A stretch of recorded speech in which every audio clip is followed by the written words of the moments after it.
Alors, Marie, crise sanitaire, exonération des loyers commerciaux, professionnels ou associatifs. Une suspension des loyers a été appliquée dans le cadre du confinement pour une période de 2 mois au bénéfice des entreprises Maillet, Le Bêtise, Monsieur et Madame Claude, la Messe de la Presse et l'Auberge du Poinou. Pour tenir compte des conséquences économiques de cette crise, il est envisagé d'exonérer certains loyers. Il est proposé de mettre en place un critère d'appréciation basé sur le chiffre d'affaires mensuel réalisé en mars, avril et mai par rapport à la même période de l'année 2019. Ainsi, les entreprises qui auront connu une perte de chiffre d'affaires mensuel de plus de 30% seront exonérées de loyer mensuel. En plus des 3 commerces concernés par la suspension de loyer, l'association ETAC et le groupement d'employeurs Forval seraient concernés pour un coût estimé entre 8 000 et 12 000 euros, donc dans l'attente bien sûr des chiffres d'affaires des mois concernés. Donc vous avez le détail pour donc ces 10 commerces et l'association et le groupement d'employeurs pour leur loyer mensuel. Les entreprises concernées auront jusqu'au 15 septembre 2020 pour communiquer les éléments nécessaires à la collectivité. L'application de cette mesure sera concrétisée par une convention avec les entreprises bénéficiaires. Donc pour les chiffres, c'est bien du 17 mars au 11 mai.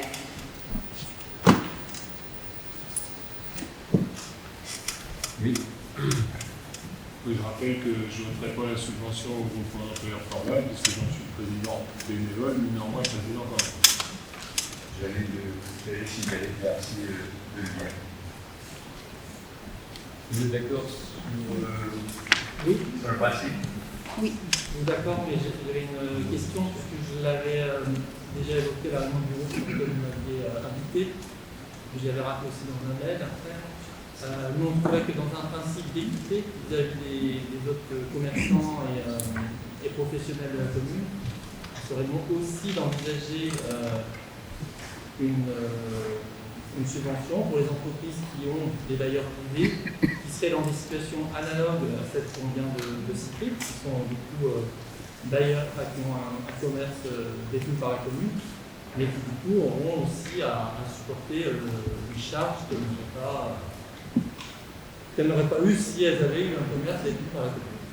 Donc ça, j'en avais parlé. Est-ce que c'est quelque chose qui peut être aussi envisagé? Pour l'instant, nous ne l'avons pas envisagé, puisque, en l'occurrence, il s'agit de bailleurs privés, vous l'avez signalé.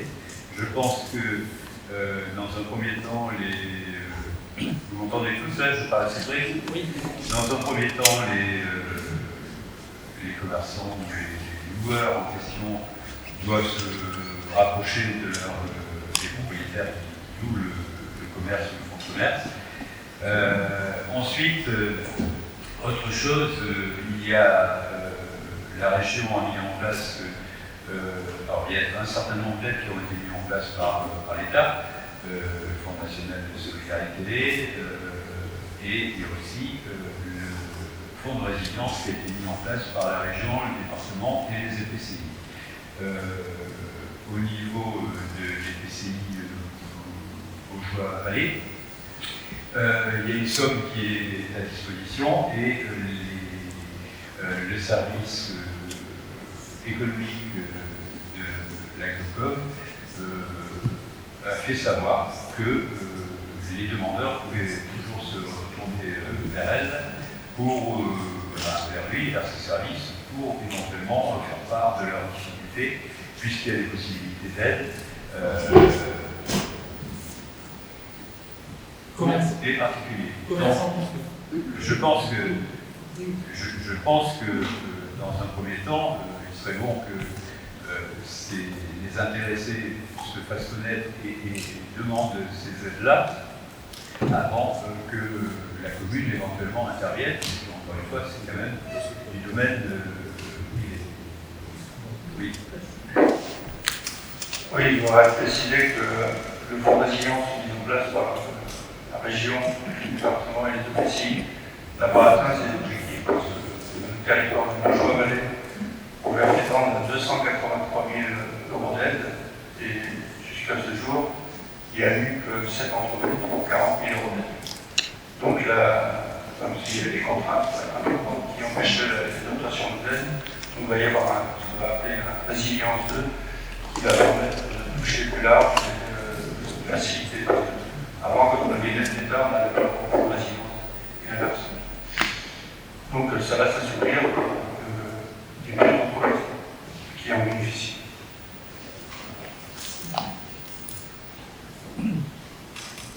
J'ai répondu à votre question. Après, je suppose qu'il y a des commerçants qui verront ça quand même comme une espèce de distorsion finalement entre le traitement de la commune. Donc c'est pour ça que je dis qu'il faut peut-être quand même avoir un message positif, de dire que la commune, comme on rappelle, il y a une résolution tout à l'heure qui parle d'un principe de soutien aux associations. Je pense qu'un principe de soutien aux commerçants serait aussi de bon augure. C'est quand même pas tout à fait la même chose. Je sais bien, Les mais... associations, ce sont des associations qui sont subventionnées par la commune, c'est très bien. Les commerçants, ce sont des commerçants indépendants. Donc, vous savez, sur le PCI Baugeois-Vallée,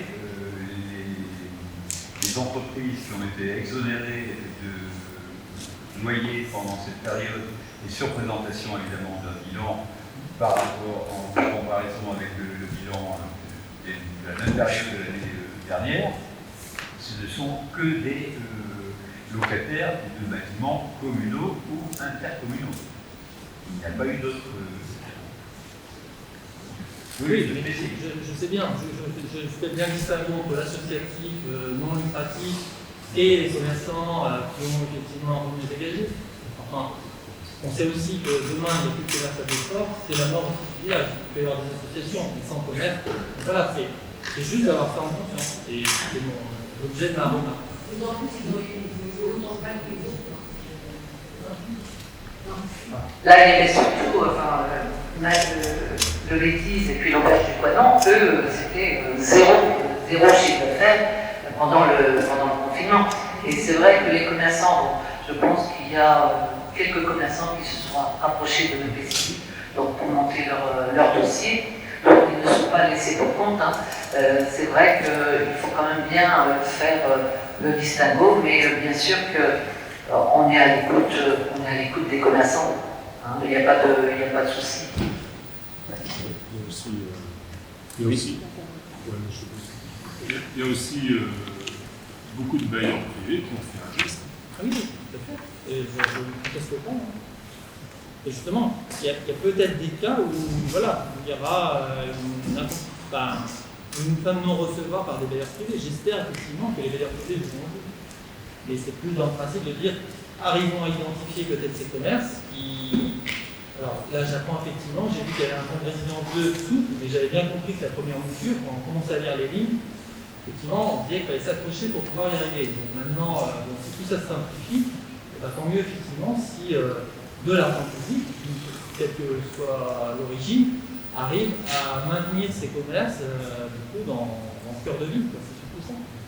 L'objectif, c'est ça.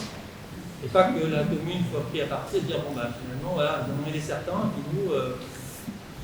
Voilà, c'est juste ça. C'est l'objet de norme. Oui, vous l'avez dit, de l'argent public. Donc, il est évident qu'à partir du moment où ça se traduit par la mise en place d'un plan qui émane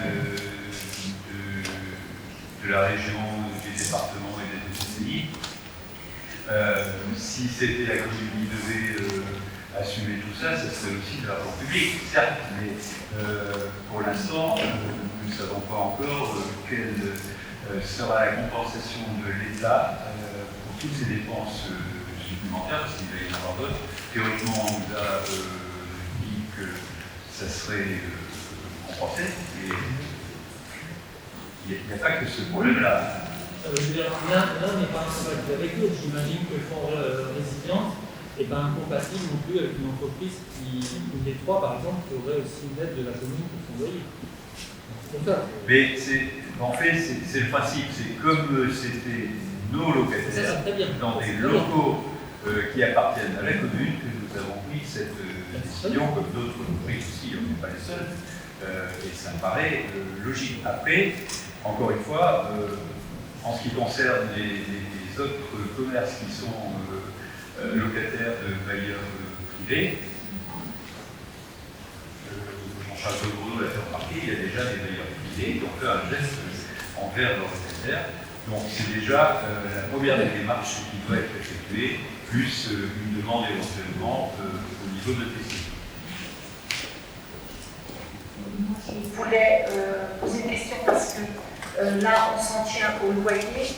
Il me semble qu'en début d'année, on a institué un droit d'occupation pour les commerçants qui occupent un espace sur le domaine public. Certes, c'est pas très cher, mais est-ce qu'on ne pourrait pas l'intégrer à cette délibération? Il y a même certains commerçants qui ont signé un droit de place et qui n'ont toujours pas leur espace. Les terrasses? Oui, alors... Les terrasses, entre autres, et puis d'autres commerçants qui ont signé avant d'obtenir déjà l'espace pour intégrer leur commerce. Alors, est-ce qu'on ne pourrait pas les intégrer et les exonérer aussi c'est certain. Oui, non, mais là, les terrasses occupées par les bars, notamment sur la plage de Valère, mais c'est quasiment que ça. On avait décidé qu'on allait faire signer, ou qu'on a fait signer une convention pour qu'il y ait le paiement d'un droit de place, parce que c'est la légalité, il faut qu'il y ait ce paiement. On avait dit aussi qu'il serait symbolique, ils étaient prévenus. Bon, il se trouve que jusqu'à maintenant, on n'a rien réclamé. Il y a des commerçants qui ont signé avant d'avoir même le remplacement même. Quel emplacement? Ah oui, non, ça c'est... Ça c'est... Non, mais c'est autre chose. Là, on est parti au départ sur les terrasses des cafés. C'est la même délibération, que ce soit une terrasse de café ou un autre commerce de bouche. Oui, pour la rôtissoire et tout ça. Voilà. Donc moi je me disais, pourquoi ne pas joindre ces terrasses à cette délibération? C'est un petit geste, mais... Bon. De toute façon, il est bien évident que, eu égard à la crise et à la fermeture, notamment des bars et de tous les commerces en plus, la surface dont tu parles, elle est pour l'instant virtuelle, enfin elle va exister, mais elle n'existe pas encore. Pas, bon.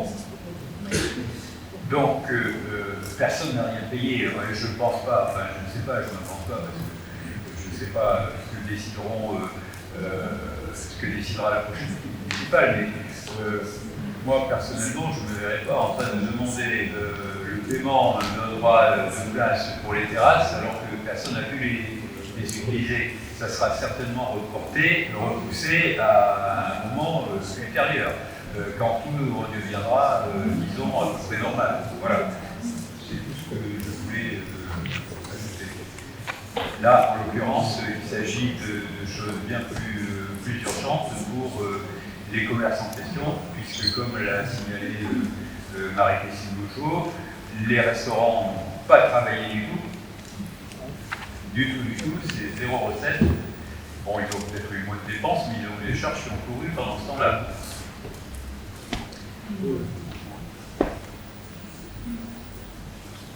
Voilà. Avez-vous d'autres... Oui. Je voudrais compléter, c'est-à-dire que les propriétaires de bars ont eu, comment dirais-je, une extension de leur terrasse, donc sur le domaine public qui leur a été mis à disposition donc pour l'été, pour la saison estivale. Donc chaque commerçant donc, a eu la visite du maire et de moi-même donc, pour cette extension à titre gratuit. Et bien sûr, c'est ce que je vais c'est gratuitement, ce qui me paraît tout à fait normal. Voilà, donc ils sont sur le domaine public, c'est-à-dire sur les places de parking, c'est neutralisé, il y a un arrêté qui nous permet d'une part de neutraliser les places de parking et deuxièmement qu'ils puissent s'utiliser en toute sécurité.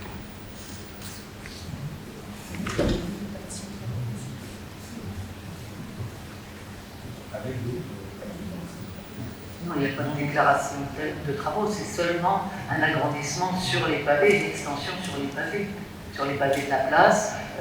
Par exemple, l'auberge des l'hôtel des voyageurs devant leur entrée, c'est tout.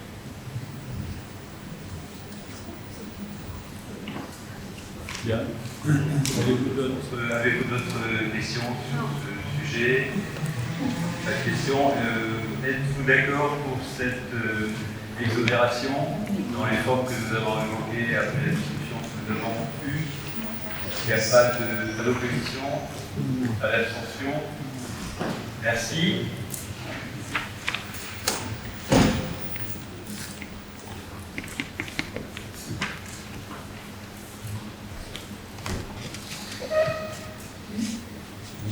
Oui, on a bien noté que vous ne vous exprimez pas pour formal. Bien d'accord. C'est noté.